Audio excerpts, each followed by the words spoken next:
For our second unit of biology, we're going to be talking about water. Okay, this is going to be our first part of our chemistry of life unit. So what exactly is water? Water is a molecule that is made up of two hydrogen atoms, right here, and one oxygen atom. Okay, so this is why we call its chemical formula, if you've heard that before, H2O, because of those two hydrogens along with the one oxygen. So what happens is between these atoms, these three atoms over here, we have a covalent bond holding this hydrogen to the oxygen and this hydrogen to the oxygen. Right? These covalent bonds are really strong, so it keeps this whole water molecule all held together. Okay, these hydrogens are very important for water. What they do is we can form things called hydrogen bonds in between the water atoms. So with one water atom and another water atom, they take these properties of water and make a bond. Okay, so what happens is these lovely little oxygen atoms are a little bit negatively charged, and these hydrogen atoms are a little positive. And as you know, positives and negatives attract. So this actually is a pretty decent bond between atoms, so that holds these water molecules together. Right? Water is what we call a universal solvent. So a solvent means things can dissolve in it. All right? Because of that positive and negative charges on water, that means it can dissolve other substances that have positives or negatives or both. All right, so this actually allows it to dissolve more substances than any other liquid. Okay, the other cool thing is water, when a salt goes into it, will actually break down the salt into its component ions. So, like if we have salt, regular table salt, so sodium chloride, it's going to break down into sodium and chloride ions in the water. Okay, and this is called dissociation. All right, what happens is because water can dissolve so many things, many nutrients that are vital to plants and animals can travel by water.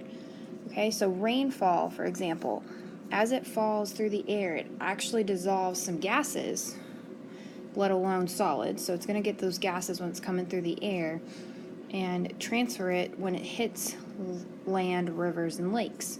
Okay, this could be a good thing. We could get more oxygen gas out of it.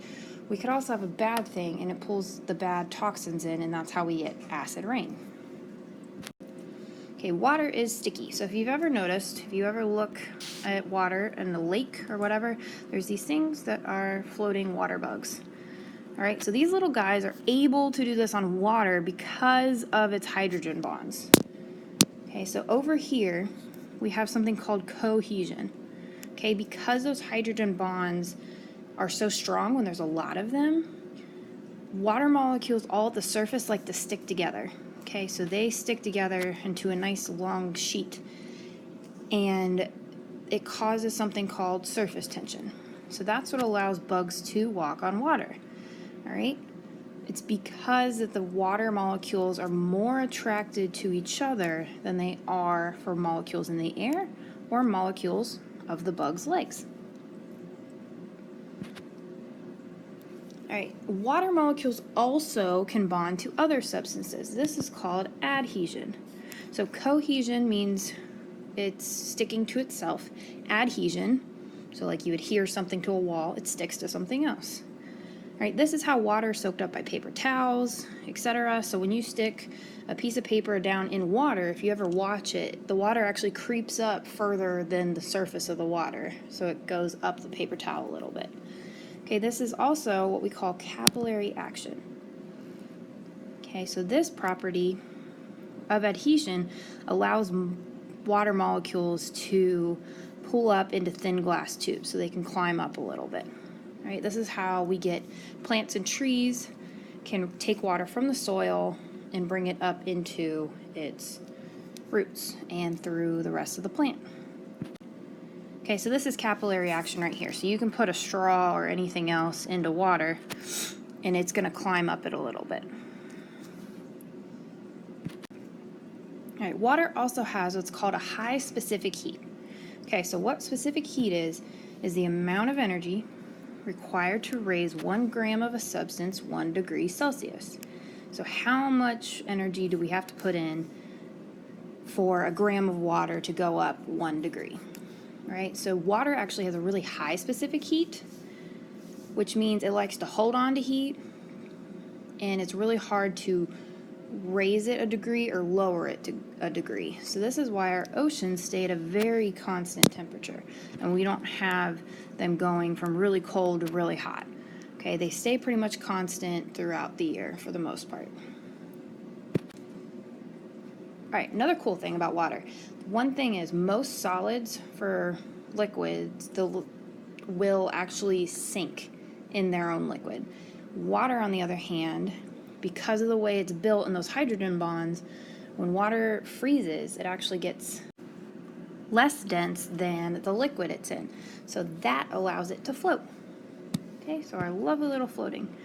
And the cool thing, so if we had ice that sunk, so in the middle of winter, all the ice would start sinking, it would kill everything at the bottom of oceans and the bottom of rivers, lakes, etc.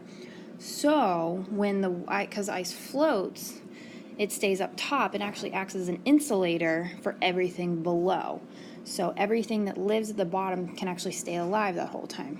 If this didn't happen, obviously they would all die in the middle of winter. Okay, so high heat of vaporization. What this means is the amount of energy that you need to take a liquid and form it into a gas. Okay, so because of those strong hydrogen bonds we already talked about, water actually needs a lot of energy put into it to evaporate it. But the good thing is, when it does evaporate, it removes a lot of heat with it. Okay, so that's why when you start sweating and that water and salt evaporates off your skin a little bit, it actually cools you down because it takes that heat away from you. Okay, so water vapor in general, so once it gets up into the atmosphere, it actually kind of acts as a blanket to keep the earth warm. And because we said of that high specific heat and it likes to hold on to heat, all that heat that comes from the sun that warmed the surface is also absorbed and held by the vapor. So that all up in the atmosphere is actually creating kind of a warm blanket for us. Okay, one last thing about water. So when we talk about chemicals in biology, we're going to talk about pH every once in a while. So pH means it's just how many hydrogen ions are in a substance. Okay, it's just the concentration of those hydrogen ions. Okay, these numbers can go anywhere from 0 all the way up to 14. The main number we want to care about in biology for the most part is 7. All right, your body likes things around 7 for the most part. Most things, it's a very neutral, in the middle area. Okay, ones that are below that, so pH of 0 to 7 is going to be an acid. Right, so stomach acid, citric acid that's in orange juice, etc. Those are all of a pH from between 0 to 7. All right, so there's some things in your body that want a lower pH, but most of the time we like numbers that are closer to the middle. Okay, anything above 7 is going to be what we call basic. All right, so it has more of the OHs in it than the H's. Okay, so these are going to be all your bases. So bleach and other things are going to be what we call a base. So every time we go up in a pH, it increases, those hydrogen ions increase by a factor of 10. Okay, so a pH of 3 is stronger than a pH of 6. Okay, so here's just a visual. This is actually usually what you see if you use a pH strip, which we did in that lab the other day.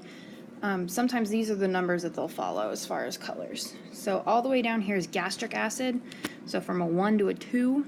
So that's a very, very acidic thing that's in your stomach. And then orange juice, that's still pretty acidic at a 3. Coffee is a 5, and then we get up to distilled water, so our normal, lovely, we like it, number 7. Okay, seawater is a little bit more basic than that, so these are the numbers up here. These are bases. And if you see, bleach is all the way up at the top. And then our acids are down here. And this is our happy biology area. All right, so that's a little bit about water, and that's our intro for the chemistry of life.